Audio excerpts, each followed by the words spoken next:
मैले चाहिँ यहाँ नुन पनि एड गरेँ थोरै। ल नुनलाई पनि मैले एड गरेको छु। अब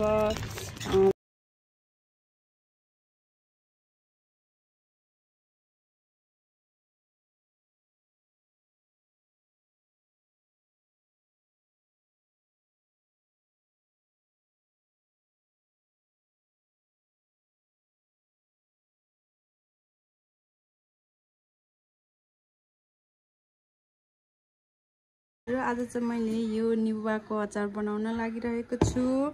अनि यो अचार बनाउनको लागि चाहिँ मैले यहाँ थोरै मसलाहरू पनि एड गरेको छु। यो चाहिँ जिरा, धनिया अनि मेथी अनि के अरे तोरीहरू सबै कुरा मिक्स गरेर भुटेर यहाँ पिसेको छु।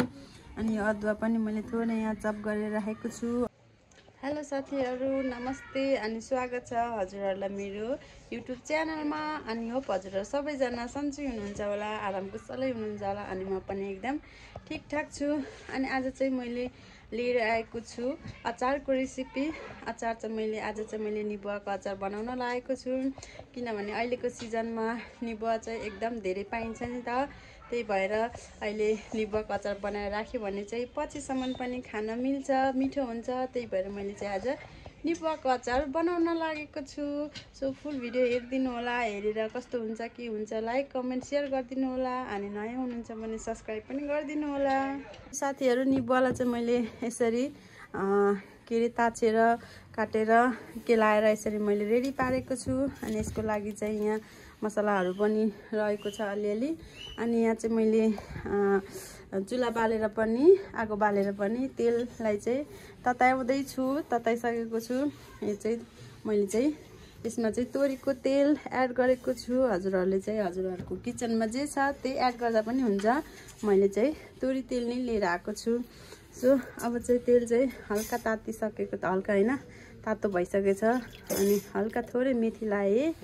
मेथीलाई चाहिँ अब लाउँदा पनि भयो नलाउँदा पनि भयो, तर मैले चाहिँ थोरै मेथी लगाएको छु। ब्राउन भइसक्यो। त्यस पछाडि चाहिँ मैले यो अदुवा चाहिँ मैले चप गरेर राखेको अदुवालाई चाहिँ म यहाँ फेरि हल्का यसलाई पनि भुट्नेछु।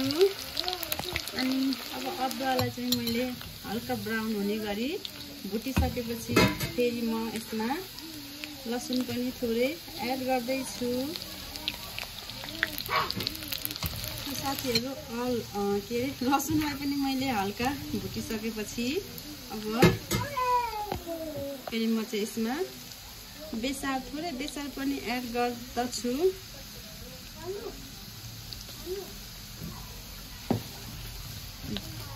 अब बेसारलाई पनि मैले एकछिन पकाएँ। अनि अब चाहिँ मैले मेन कुरा एड गर्दैछु। यो चाहिँ रहेको छ निबुवा। निबुवालाई चाहिँ मैले साँधेर केलाएर यस्तो बनाएको थिएँ।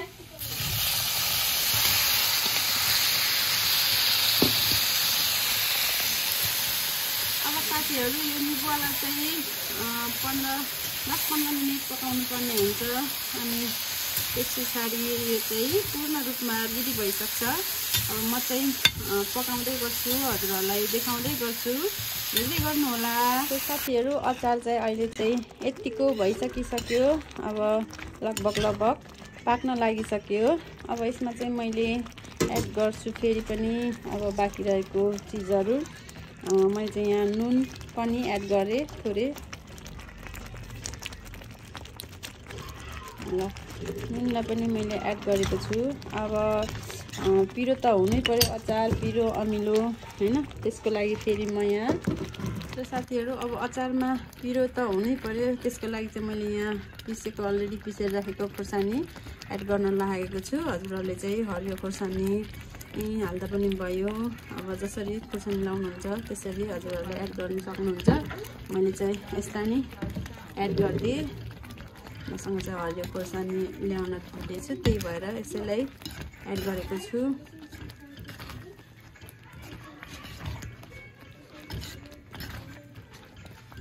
अनि अब फेरि यसमा चाहिँ पोले पनि साथीहरू अलिक केयरफुल हुनु होला, छिटेर आफूतिर आउन सक्छ।